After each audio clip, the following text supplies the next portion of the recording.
जय हिंद मेरे प्यारे साथियों। आज से हम एक नई सीरीज स्टार्ट कर रहे हैं। इस सीरीज में हम इंडियन आर्मी ने जो अपनी ऑफिशियल वेबसाइट पर सैंपल क्वेश्चन पेपर डाले हुए हैं, उन सैंपल क्वेश्चन पेपरों को डिस्कस करेंगे। सबसे पहले हम आर्मी जीडी के सैंपल पेपर शुरू करेंगे और यह सैंपल पेपर मैं आपको पीछे से करवाऊंगा। पीछे से मतलब सबसे पहले हम 46वां सैंपल पेपर करेंगे, उसके बाद 45, 44, इस तरीके से हम सारे सैंपल पेपर आपके साथ डिस्कस कर रहे होंगे। ठीक है, तो आज हम 46वां सैंपल पेपर करेंगे और इस सैंपल पेपर की पीडीएफ आपको जीटी डिफेंस एकेडमी के टेलीग्राम चैनल पर मिल जाएगी। पहला सवाल इसमें पूछा है कि निम्नलिखित में से किस समाचार पत्र के माध्यम से बाल गंगाधर तिलक ने भारतीय जनता को प्रभावित किया था? तो इसका आंसर था मराठी और केसरी। ठीक है, मराठा जो न्यूज़पेपर था, ये मराठा न्यूज़पेपर बेसिकली अंग्रेजी समाचार पत्र था और जो केसरी था, केसरी जो समाचार पत्र था, यह समाचार पत्र आपका मराठी भाषा में था। ठीक है, अगर बाल गंगाधर तिलक की बात की जाए तो अगर आपके एग्जाम में क्वेश्चन आता है कि स्वराज मेरा जन्म सिद्ध अधिकार है, स्वराज मेरा जन्म सिद्ध अधिकार है, ये नारा किसने दिया, तब आप आंसर करोगे कि ये बाल गंगाधर तिलक ने दिया था। Swaraj is my birth right and I shall have it. ठीक है, बाल गंगाधर तिलक और एनी बेसेंट द्वारा 1916 में होम रूल लीग की स्थापना की गई थी। अगर आपके एग्जाम में क्वेश्चन आए कि होम रूल लीग की स्थापना किसने की थी, तब आप आंसर करोगे एनी बेसेंट और बाल गंगाधर तिलक ने। कब की थी, तब आंसर करोगे 1916 में। अगला सवाल है, नमक सत्याग्रह के दौरान भारत का वायसराय कौन था? तो उस टाइम भारत में कार्यकाल चल रहा था लॉर्ड इरविन का। नमक सत्याग्रह की शुरुआत महात्मा गांधी ने की थी। ठीक है, भारत में जो ब्रिटिश सरकार द्वारा नमक पर कर लगाए गए ना, उसके विरुद्ध महात्मा गांधी जी ने नमक सत्याग्रह की शुरुआत की थी। कब, तब आप आंसर करोगे कि 1930 में यह शुरुआत की गई थी। महात्मा गांधी जी ने साबरमती आश्रम से दांडी तक कुल 386 किलोमीटर की यात्रा अरब सागर के तट पर की थी। बाद में 1931 में गांधी और इरविन के बीच समझौता हो जाता है। अगला सवाल है, भील जनजाति का मुख्य व्यवसाय निम्नलिखित में से कौन सा था? तो शिकार करना और कृषि करना भील जनजाति का मुख्य व्यवसाय था। चौथा सवाल है आपके पास, पृथ्वी के पृष्ठ का तापन होने के कारण किस प्रकार की वर्षा होती है? तो वो होती है संवहनी वर्षा। अगला सवाल है आपके पास, भारतीय संविधान में मौलिक अधिकार किन अनुच्छेदों के अंतर्गत आते हैं? तो मौलिक अधिकार आपके अनुच्छेद 12 से लेकर 35 तक है। अगर मैं भाग एक की बात करूं तो भाग एक पार्ट एक में क्या है, तो संघ और उसके क्षेत्र के बारे में बोला गया है, यूनियन और इट्स टेरिटरी के बारे में बोला गया है, आर्टिकल 1 से लेकर आर्टिकल 4 तक। अगर आपके एग्जाम में क्वेश्चन आए कि भाग 2 में क्या है, तो भाग 2 में तब आप आंसर करोगे कि नागरिकता है, नागरिकता जिसे आप सिटीजनशिप बोलते हो, जो आर्टिकल 5 से लेकर 11 तक है। और भाग 3 में क्या है, तो भाग 3 में आपके फंडामेंटल राइट्स हैं, जो आर्टिकल 12 से लेकर 35 तक हैं। भाग 4 में क्या है, तो भाग 4 में DPSP direct principle of state policy, जो किसमें कहे गए हैं, आर्टिकल 36 से लेकर 51 तक कहे गए हैं। किसके बारे में? DPSP direct principle of state policy, राज्य के नीति निर्देशक तत्व। 86वें संविधान संशोधन अधिनियम 2002 ने डैश को मौलिक अधिकार बना दिया गया। तो जो शिक्षा का अधिकार था उसको ऐड कर दिया गया। कौन से आर्टिकल में ऐड किया गया, तब आप आंसर करोगे कि 21A में जो है शिक्षा के अधिकार को ऐड कर दिया गया, जो लगभग 6 से 14 वर्ष के लिए निःशुल्क शिक्षा का प्रावधान किया गया है। अगर मैं संपत्ति के अधिकार की बात करूं तो संपत्ति के अधिकार को मौलिक अधिकार से हटा दिया गया। कौन सा अमेंडमेंट हुआ, तब आप आंसर करोगे 44वां संविधान संशोधन, जो कब हुआ, 1978 में। ठीक है, और इसको एक कानूनी अधिकार बना दिया गया। तो अगर अधिकार की बात करें तो मौलिक अधिकार हमने कहां से लिए हैं, फंडामेंटल राइट्स हमने कहां से लिए हैं, तब आप आंसर करोगे कि यूएसए के संविधान से हमने इसे लिया गया है, अमेरिका के संविधान से हमने फंडामेंटल राइट्स अडॉप्ट किए हैं। निम्नलिखित में से कौन सा स्वतंत्रता के अधिकार का भाग नहीं है, तो इसका आंसर होगा 3, संवैधानिक उपचारों का अधिकार। ठीक है, पहले इंग्लिश में है क्वेश्चन, फिर हिंदी में। 8वां सवाल, निम्नलिखित में से कौन सा शास्त्रीय नृत्य अपने विस्तृत सिंगार और मुखौटों जैसी चेहरे की पेंटिंग के लिए प्रसिद्ध है? तो इसका आंसर था कथकली। ठीक है। कुचिपुड़ी कहाँ का नृत्य है? तब आप आंसर करोगे कुचिपुड़ी आंध्र प्रदेश का है। मोहिनीअट्टम और कथकली कहाँ का है? तो ये दोनों है कहाँ के? केरल के। कहाँ के? केरल के। और ओडिसी उड़ीसा का है।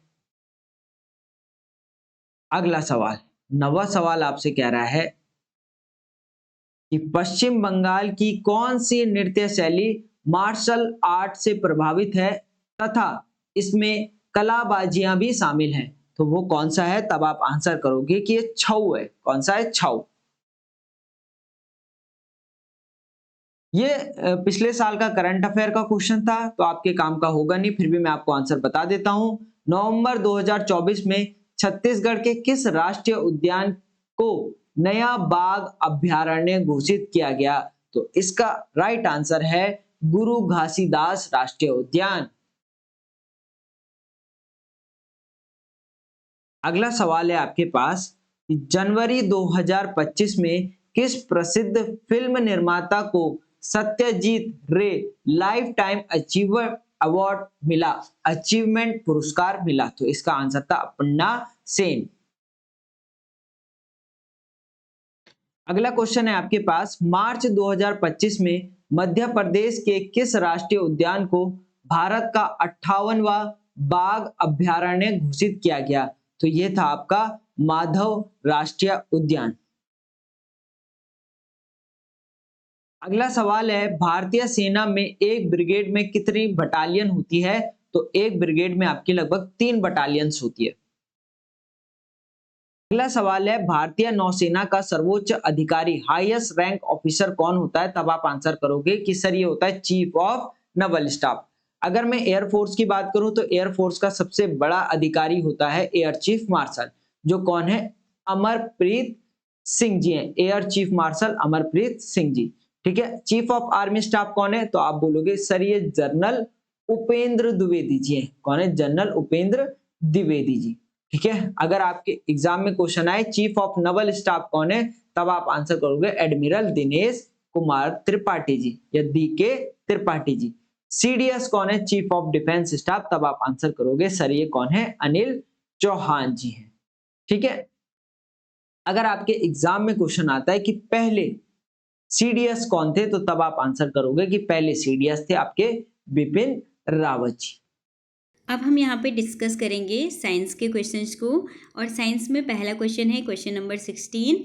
जब कोई वस्तु सीधी रेखा में गतिमान हो और उसकी चाल लगातार परिवर्तित होती हो तो उसे क्या कहते हैं?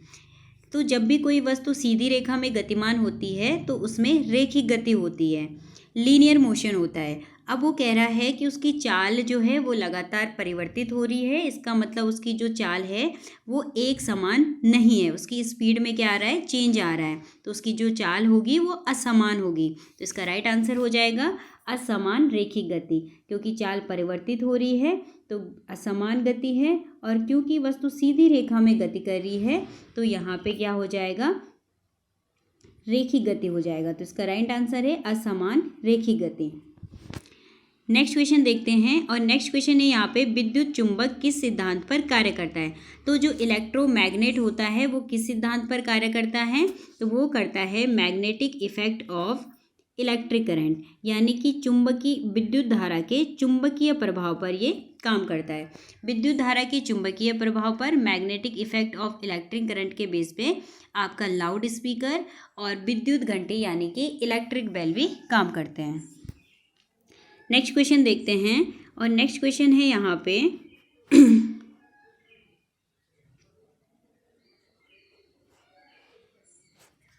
नेक्स्ट क्वेश्चन कह रहा है कि जब कोई चुंबक लोहे के टुकड़े को बिना छुए अपनी ओर आकर्षित करता है तो किस प्रकार का बल प्रयुक्त होता है? तो जब भी दो वस्तुओं के बीच बिना छुए कोई बल कार्य करता है तो उसको बोलते हैं गैर संपर्क बल, यानी कि नॉन कॉन्ट्रैक्ट फोर्स। बिना कॉन्ट्रैक्ट में आए, बिना संपर्क में आए जब दो वस्तुओं के बीच में बल कार्य करता है तो उसको बोलते हैं गैर संपर्क बल। संपर्क बल क्या होगा? जब दो वस्तुएं कॉन्ट्रैक्ट में आएंगी और तब कोई बल फोर्स वहाँ पे कार्य कर रहा होगा। नेक्स्ट क्वेश्चन देखें तो नेक्स्ट क्वेश्चन है यहाँ पे, निम्नलिखित में से कौन सा ऑप्टिकल चश्मा बनाने के लिए प्रयोग किया जाता है।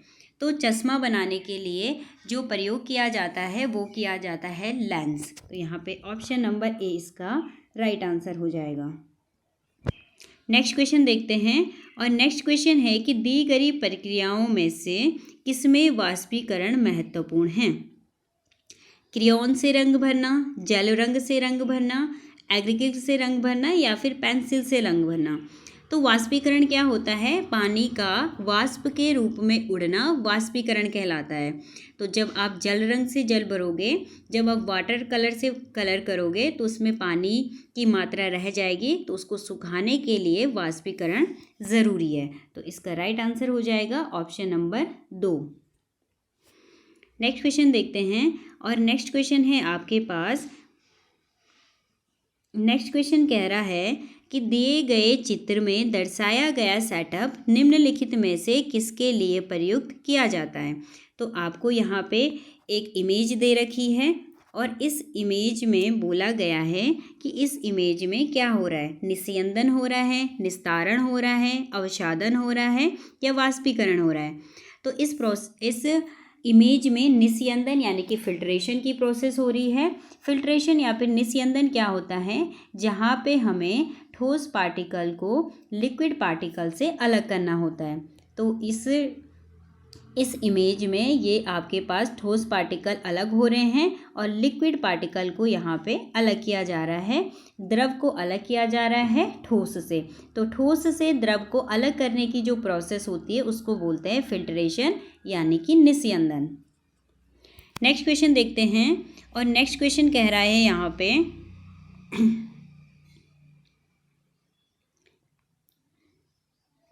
नेक्स्ट क्वेश्चन है कि किसी लैटिन निम्नलिखित कथनों पर विचार करिए और सही उत्तर का चयन कीजिए।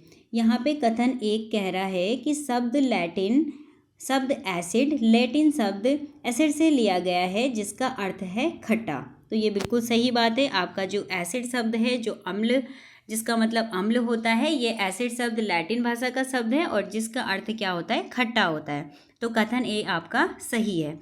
कथन 2 की बात करें तो किसी पदार्थ के अम्लीय या क्षारीय होने का परीक्षण करने के लिए विशेष प्रकार के पदार्थों का उपयोग किया जाता है और ये पदार्थ सूचक कहलाते हैं। तो कथन 2 भी आपका बिल्कुल सही है कि अगर हमें किसी चीज़ का पता करना है वो एसिडिक है या फिर बेसिक है यानी अम्लीय है या फिर क्षारीय है, तो उसकी परीक्षण के लिए जिस पदार्थ का उपयोग किया जाता है उसको सूचक या फिर इंडिकेटर कहा जाता है। तो इसका राइट आंसर है कि कथन 1 और 2 सही है।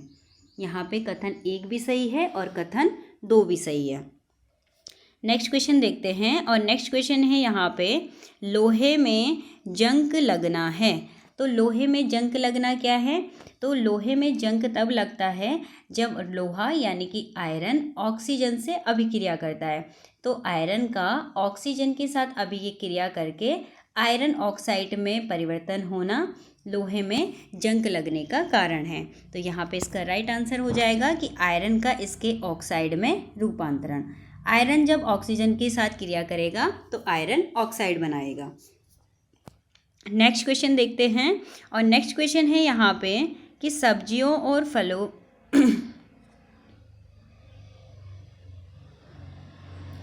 नेक्स्ट क्वेश्चन है यहाँ पे, सब्जियों और फलों को काटने या छीलने के बाद यदि धोया जाए तो उनमें क्या नष्ट हो जाते हैं। तो सब्जियों और फलों को काटने या छीलने के बाद अगर हम उसको धोएंगे तो उससे विटामिन नष्ट हो जाते हैं। तो आपका क्वेश्चन नंबर 24 का ए ऑप्शन राइट हो जाएगा। क्वेश्चन नंबर 25 देखते हैं और क्वेश्चन नंबर 25 कह रहा है कि हमारे शरीर को अल्प मात्रा में निम्नलिखित में से किसकी आवश्यकता होती है। तो ऐसा कौन सा यहाँ पे आपके पास पोषक तत्व है, न्यूट्रिशन है जिसकी बॉडी को कम मात्रा में ज़रूरत होती है। तो बात करें अगर जल की, तो जल तो बॉडी को ज़्यादा चाहिए होता है, ज़्यादा मात्रा में इसकी ज़रूरत है। कार्बोहाइड्रेट की बात करें तो कार्बोहाइड्रेट ग्लूकोज बनाता है, तो इसकी ज़रूरत भी बॉडी को ज़्यादा है। बात करें अगर प्रोटीन की, तो प्रोटीन भी बॉडी के लिए ज़रूरी है, यानी इसकी ज़रूरत भी बॉडी को ज़्यादा मात्रा में। तो अल्प मात्रा में जो ज़रूरत है बॉडी को वो है खनिज की। तो ऑप्शन नंबर सी यहाँ पे राइट आंसर हो जाएगा, खनिज यानी कि मिनरल्स। नेक्स्ट क्वेश्चन है, निम्नलिखित में से कौन सा सूर्य से प्राप्त ऊष्मा और प्रकाश का उपयोग नहीं है। आपसे पूछ रहा है कि इनमें से कौन सा ऑप्शन है जिसमें प्रकाश, सूर्य से प्राप्त ऊष्मा या फिर प्रकाश की ज़रूरत नहीं होती है। तो सूर्य के प्रकाश या फिर ऊष्मा की ज़रूरत किस में नहीं होगी? कपड़े सुखाने में तो होगी, सौर ऊर्जा उत्पन्न करने में भी होगी, आपके पास सौर कुकर में खाना बनाना, इसमें भी ऊर्जा होगी। तो ये तीनों तो यहाँ पे इन तीनों में ही सूर्य के प्रकाश की आवश्यकता होती है, तो ये तीनों ऑप्शन आपके नहीं होंगे।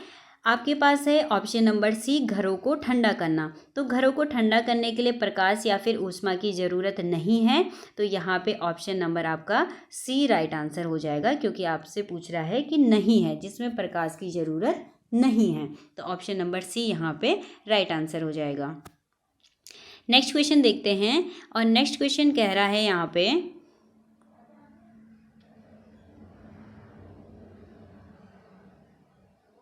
नेक्स्ट क्वेश्चन कह रहा है हमारे शरीर में रुधिर डैश में स्थित रुधिर के कोशिकाओं द्वारा फिल्टर किया जाता है। तो आपसे पूछ रहा है कि जो ब्लड है वो किसके द्वारा फिल्टर किया जाता है, जो रक्त है वो किसके द्वारा शुद्ध किया जाता है। तो ब्लड जो होता है वो यहाँ पे ब्रिक यानी कि किडनी के द्वारा फिल्टर किया जाता है। तो यहाँ पे ऑप्शन नंबर आपका बी राइट आंसर हो जाएगा। नेक्स्ट क्वेश्चन देखें, तो नेक्स्ट क्वेश्चन है यहाँ पे कि विभिन्न प्रकार के पादपों और प्राणियों के अस्तित्व के लिए एक बड़ा खतरा है। तो बड़ा खतरा कब है पादप और प्राणियों के अस्तित्व के लिए? तो पहला ऑप्शन है वनोन्मूलन।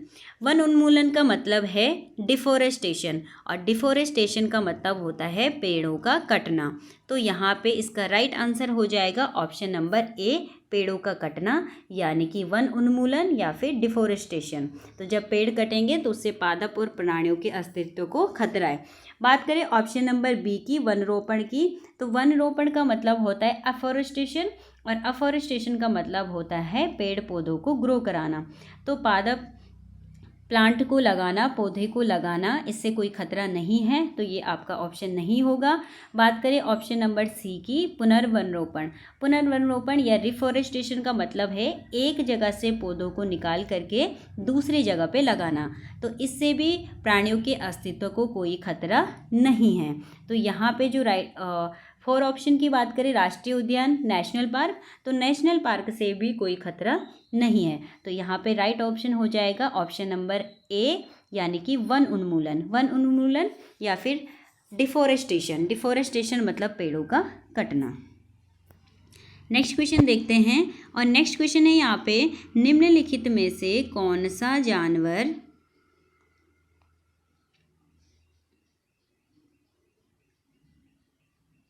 नेक्स्ट क्वेश्चन है यहाँ पे, निम्नलिखित में से कौन सा जानवर आमतौर पर जंगल के गहरे हिस्सों में नहीं पाया जाता है।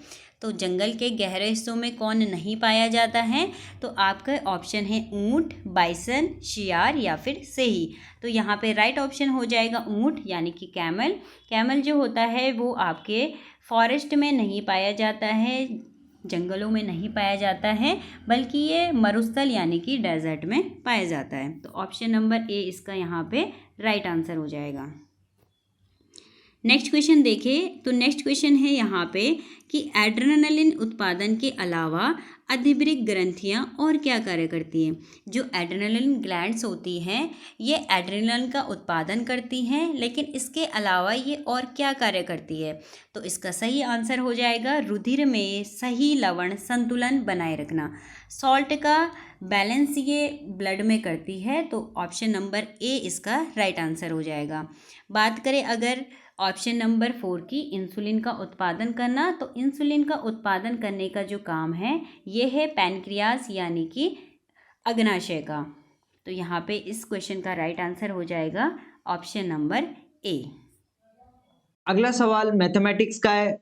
क्वेश्चन कह रहा है कि संख्या 10, 20, 30, 40, 50 का औसत क्या होगा।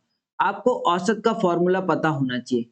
औसत बराबर क्या होता है, एवरेज बराबर क्या होता है, संख्याओं का योग, सम ऑफ ऑल नंबर, ठीक है, अपॉन संख्याओं की संख्या, टोटल नंबर, ठीक है, टोटल नंबर, ये फॉर्मूला होता है। फॉर्मूला लगा दूंगा, संख्याओं का योग 10 प्लस 20 प्लस 30 प्लस 40 प्लस 50 और अपॉन कितने नंबर है ये, 1 2 3 4 5, अपॉन 5 कर दिया। 10 और 20 30, 30 और 30 60, 60 और 40 100, 100 और 50 150, 150 बच्चे 50 5 आ गया, 5 3 15, 30 आपके पास राइट आंसर रहेगा।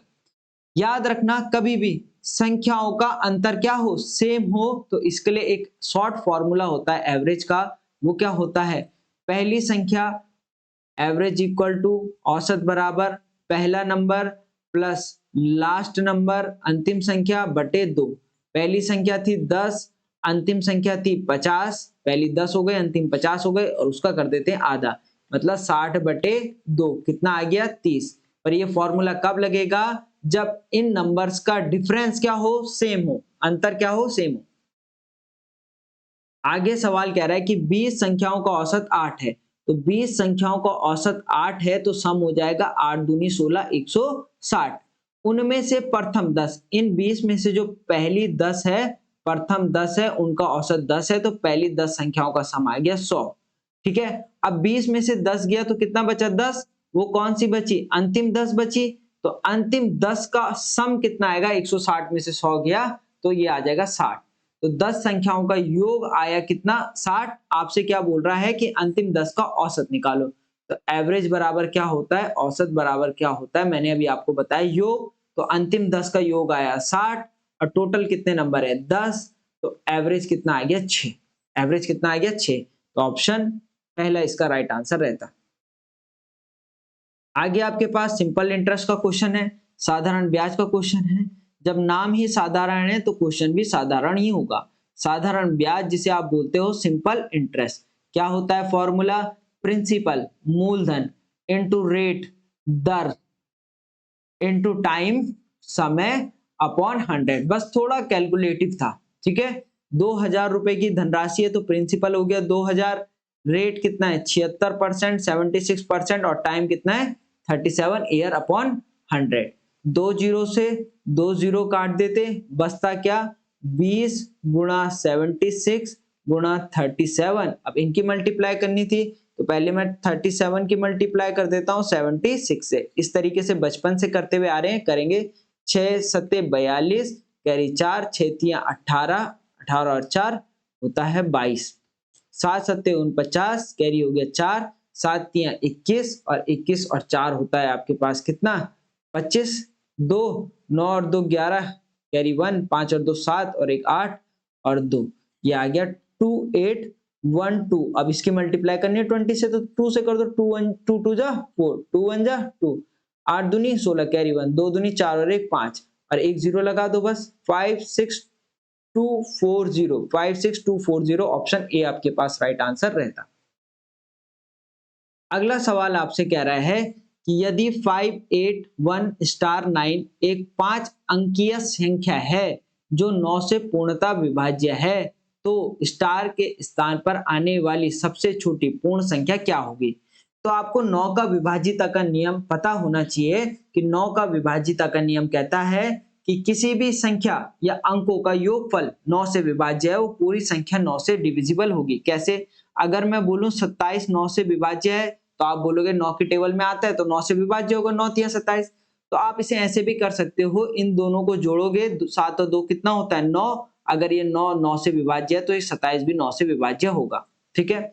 तो आपसे बोल रहा है 5 plus 8 plus 1 plus star plus 9, अगर इनका सम 9 से विभाज्य होगा तो ये सारी संख्या भी 9 से विभाज्य होगी। पर यहाँ पे स्टार लगा हुआ है और बोल रहा है इस स्टार की वैल्यू क्या होगी। तो पहले इसका सम कर देंगे, 8 और 5 13, 13 और 1 14 और 14 और 9 होता है 23। मतलब 23 में आप कौन सा नंबर जोड़ोगे छोटा से छोटा कि 9 से विभाज्य हो जाए। तो 23 के बाद सीधा विभाज्य कौन होता है, तो 27 होता है, ठीक है, 9 तिया 27। तो 23 में कौन सा नंबर जोड़ोगे कि 27 आ जाए? तो 23 में आप 4 जोड़ रहे होंगे तो 27 आएगा, 4 3 7, तो 27 9 से विभाज्य, आंसर होगा 4। डिजिबिलिटी वाली रूल वाली वीडियो देख लेना, आपको समझ में आ जाएगा। एलसीएम निकालना है 12, 24 और 18 का। इसको आप ऑप्शन से भी कर सकते हो और किससे भी कर सकते हो, बेसिक मेथड से भी। एलसीएम हम एक साथ निकालते हैं, 2 6 12, 2 1 2, 2 2 4, 2 9 18, 2 3 6, 2 6 12, ठीक है। 2 के टेबल में 9 नहीं आता, एज इट इज। 2 से किया, 2 के टेबल में 3 नहीं आता, 2 3 6, 2 के टेबल में 9 नहीं आता, एज इट इज लिख दिया। 3 1 1, 3 3 9, 3 1 1 1, मल्टीप्लाई करेंगे 2 इंटू 2 इंटू 2 इंटू 3 इंटू 3, 2 दूनी 4, 4 दूनी 8, 8 तियां 24, 24 तियां 72। सबसे पहले जिसके ऊपर बार लगा होता है वो सॉल्व होता है, तो 9 में से 6 गया, आपके पास आ गया 3, 15 माइनस का 3, ठीक है, माइनस का 12, ब्रैकेट के अंदर 5 माइनस 6, ठीक है। 15 में से 3 गया तो आप 15 में से 3 माइनस करोगे 12, अब बचा 12 माइनस 12, 6 माइनस माइनस का 5, यहाँ पे लगा हुआ है ब्रैकेट, 12 में से 12 गया तो आप बोलोगे 0, 6 माइनस 0, ठीक है, 5 माइनस, अब ये ब्रैकेट 6 में से 0 गया तो आपके पास आएगा 6 ही आएगा, 6 में से 0 गया 6 ही आएगा, 5 माइनस का, ठीक है। अब प्लस माइनस का माइनस होगा माइनस, तो 6 में से 5 गया 1 और चिन्ह आएगा बड़े वाले का, बड़ा कौन है, बड़ा है 6, तो चिन्ह आएगा माइनस का, तो -1 इसका राइट आंसर रहता। अगला सवाल बिल्कुल सिंपल था, 76 को 2 से डिवाइड करना था, इंटू 4 करना था, तो या तो 2 3 6, एक कैरी हो गया, 2 8 16, 8 चौकू 32, कैरी 3, 4 3 12 और 3 15, 152 आपके पास राइट आंसर रहेगा।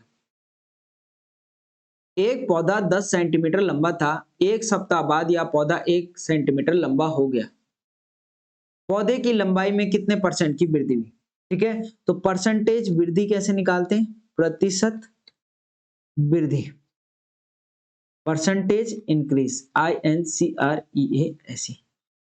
परसेंटेज इंक्रीज, जितना भी वृद्धि हो रही है, जितने भी सेंटीमीटर का इंक्रीजमेंट हो रहा है, अपॉन टोटल, कुल कितना दे रखा था पहले, ठीक है, टोटल कितना दे रखा है, इंटू 100, तो कितने की वृद्धि हो रही है, 1 सेंटीमीटर की, किस पर, 10 सेंटीमीटर वो लंबा था, इंटू 100, 0 से 0 कट गया, कितना % आ गया, 10% का इंक्रीमेंट आ गया। ऑप्शन चौथा आपके पास राइट आंसर रहता।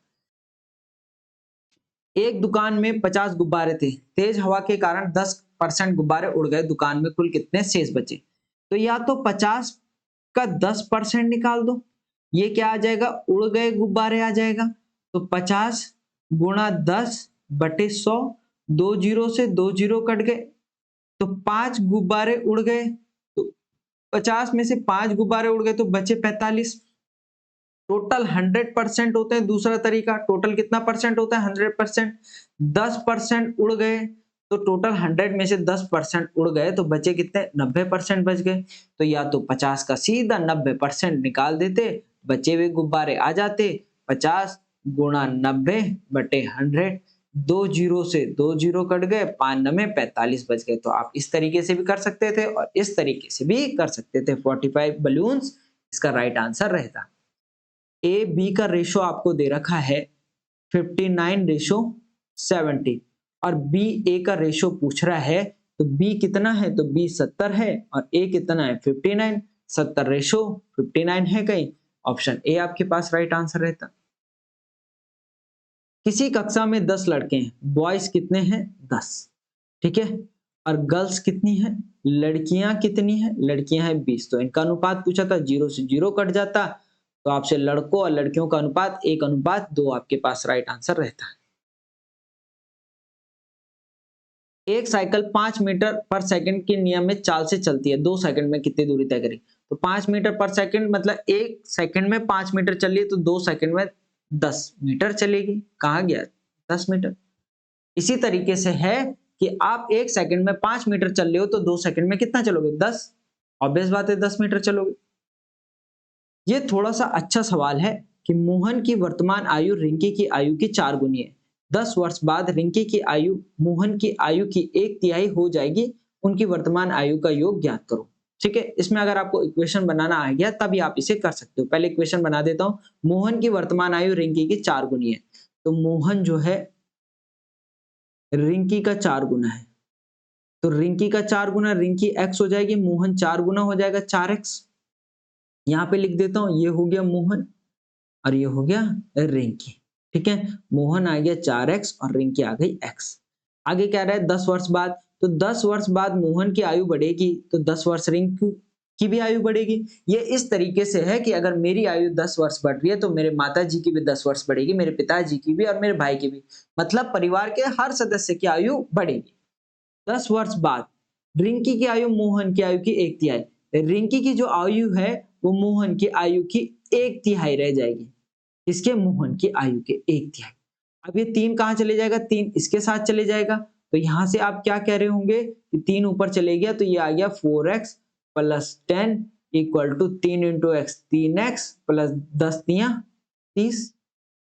अब इसको यहाँ ले जाओ, इसको यहाँ ले जाओ, तो आप बोलोगे 4x माइनस का 3x इक्वल टू 30 माइनस का 10। 4 में से 3 गया x और 30 में से 10 गया तो आएगा 20। x की वैल्यू 20 आ गई, तो x क्या माना था? रिंकी मानी थी, तो रिंकी 20 साल की होगी। मोहन 4x माना था, तो 4 गुणा 20, 4 दूनी 8 और 1 जीरो बचा हुआ। इन दोनों की आयु का सम बोला था, तो जोड़ दो 80 और 20 कितना होता है? 100 आपके पास राइट आंसर रहता है ऑप्शन सी। अगला सवाल, उस आयत का परिमाप ज्ञात कीजिए जिसकी लंबाई और चौड़ाई क्रमशः 11 और 8 मीटर है। ठीक है, तो एक आयत का परिमाप क्या होता है? एक आयत होता क्या है? एक आयत जिसकी आमने सामने की भुजा क्या होती है? बराबर होती है, उसे हम क्या कहते हैं? आयत कहते हैं। पेरीमीटर होता है इसका 2, लंबाई प्लस चौड़ाई होता ही नहीं होता। ठीक है, तो 2 लंबाई दे रखी है 11 मीटर और चौड़ाई दे रखी है 8 मीटर। 2, 11 और 8 19 और 2 इंटू 19 करोगे तो 19 दूनी होता है 38। आपके पास राइट आंसर रहेगा ऑप्शन पहला। एक षष्ठभुज में कितने विकर्ण होते हैं? तो किसी भी भुजाओं के बहुभुज के डायगोनल अगर आपको विकर्णों की संख्या निकालनी है तो विकर्णों की संख्या का फॉर्मूला होता है n(n-3/2). कितने कितने बोल रहा है? ये हेक्सागन है, हेक्सागन मतलब 6, तो n की वैल्यू 6 होगी। 6-3/2, 6 इंटू 6 में से 3 गया 3/2, 2 तियां 6 3 तियां 9। कितने विकर्ण होंगे? 9 डायगोनल होंगे। तो जब भी आपको n भुजाओं वाले बहुभुज के डायगोनल या विकर्णों की संख्या पूछे तो उसके लिए फॉर्मूला लगा देना है n(n-3/2) लगा देना है। चलो अगला सवाल आपके पास रीजनिंग का है, बहुत सिंपल सा सवाल है। कह रहा है हैव दे गॉन, GONE को लिखता है CP XT और BK। आगे you have said, YOUHAVE have, SAID said को लिखता है NVHM और XT। तो हैव का कोड क्या होगा? तो याद रखना, पहले हम इन दोनों में कॉमन देखेंगे, तो हैव कॉमन है और यहाँ भी हैव कॉमन है। अब हम इन दोनों में देखेंगे कि कॉमन क्या है, तो आप इन दोनों में देखोगे तो कॉमन है x और t, x और t दोनों जगह है, तो हैव का कोड क्या हो जाएगा? तो हैव का कोड हो जाएगा x और t। ऑप्शन 2 आपके पास राइट आंसर रहता है। अगला सवाल कह रहा है निम्नलिखित अक्षर श्रृंखला का संदर्भ लीजिए और नीचे दिए गए प्रश्न का उत्तर दीजिए। गिनती केवल बाएं से दाएं की जानी है।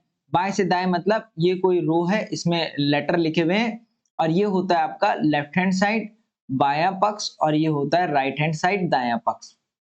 तो सवाल कह रहा है कि गिनती लेफ्ट हैंड साइड से होनी है जो सीरीज है। कह रहा है निम्नलिखित में से कौन सा अक्षर दी गई श्रृंखला में दाएं से छठा है? इधर से काउंटिंग होगी और दाएं से छठा बताना है आपको। तो इसके लिए एक मेथड होता है total equal to right plus left minus 1। पहले टोटल लेटर गिन लेंगे कितने, 1 2 3 4 5 6 7 8 9 10 11 12 13 14 15 16 17 18 19 20 21 22 23 24 25। टोटल लेटर है 25। अब वो राइट से छठा है, राइट से कौन सा? छठा, तो लेफ्ट माइनस 1 ठीक है, 6 में से 1 गया 5, 25 इक्वल टू 5 प्लस लेफ्ट, और ये 5 इधर चले जाएगा, 25 माइनस का 5 इक्वल टू लेफ्ट, 25 में से 5 गया 20। मतलब जो लेफ्ट से 20वां होगा वो राइट से कौन से नंबर पर होगा, तो राइट से वो छठे नंबर पर होगा। तो लेफ्ट से 20 गिन लो, जो होगा लेफ्ट से 20 वो राइट से छठा होगा। 1 2 3 4 5 6 7 8 9 10 11 12 13 14 15 16 17 18 19 20। तो F इसका राइट आंसर रहता। सवाल में कह रहा है कि केवल बाएं से दाएं जानी है, गिनती ने बाएं से दाएं जानी है, इसीलिए मैंने बाएं से दाएं आपको बता दिया। आप ऐसे भी कर सकते हो इसे। अगला सवाल क्या रहा है, उत्तर की ओर मुख करके बैठे 31 व्यक्तियों की पंक्ति में नयना दाएं छोर से 14 स्थान पर है, तो बाएं छोर से नयना का स्थान क्या होगा। तो इसके लिए भी वही टोटल इक्वल टू राइट से पोजीशन प्लस लेफ्ट से पोजीशन -1। उत्तर की ओर मुख करके बैठे हुए, तो ये पूरब, ये पश्चिम, ये उत्तर, ये दक्षिण, मतलब ऊपर की ओर मुख करके बैठे हुए। ठीक है, 31 व्यक्ति, टोटल कितने व्यक्ति हैं, 31 व्यक्ति हैं। और कह रहा है दाएं से, राइट से, तो राइट किधर होगा, राइट इधर होगा। इस तरफ से पोजीशन कितनी दे रखी है, 14वें स्थान से इस तरफ से पूछ रहा है। टोटल 31 हो गए, इक्वल टू राइट से कितना दे रखा है, राइट से दे रखा है 14, 14 प्लस लेफ्ट -1, 14 में से 1 गया तो आप बोलेंगे 14 में से 1 गया 13 प्लस लेफ्ट, ये इधर चले जाएगा 31 माइनस 13 इक्वल टू लेफ्ट बाएं छोर से। तो 11 में से 3 गया, इसने इसको कैरी दिया, 11 में से 3 गया तो 11 में से 3 गया 8, और 2 में से 1 गया 1। लेफ्ट साइड से उसकी पोजीशन क्या होगी, 18 नंबर। अगला सवाल आपसे कह रहा है, उस विकल्प का चयन कीजिए जो दिए गए शब्दों को अंग्रेजी शब्दकोश में उनके क्रम अनुसार सही व्यवस्था को दर्शाता हो। अंग्रेजी क्रम में मतलब जैसे आपका अल्फाबेटिकल ऑर्डर होता है ना, ए के बाद बी आता है, बी के बाद सी आता है, सी के बाद डी आता है, इसी तरीके से इसको अल्फाबेटिकल ऑर्डर में आपको अरेंज करना था। तो सबसे पहले ए आता है, तो सबसे पहले 4 नंबर होगा, फिर यहाँ पे बी नहीं है, सी नहीं है, डी, ई, एफ, जी, एच, आई, जे, फिर आता है के, तो 4 के बाद 2 नंबर होगा, तो 4 के बाद 2 आपको एक ही ऑप्शन दिख रहा है, तो ऑप्शन तीसरा आपको राइट रहेगा। ठीक है, आपको अल्फाबेटिकल ऑर्डर में इनको अरेंज करना था इंग्लिश डिक्शनरी के हिसाब से। 3 माइनस का 5 प्लस का 7, कह रहा है प्लस का अर्थ माइनस है, तो प्लस का अर्थ क्या हो जाएगा, माइनस हो जाएगा, और माइनस का अर्थ गुणा है तो गुणा हो जाएगा। 5 तिया 15, और 15 में से अगर 7 माइनस कर रहे होंगे तो कितना आएगा, 8। तो ये आपकी सीरीज थी, 46वां नंबर का हमने आर्मी जीडी का मॉडल पेपर डिस्कस किया।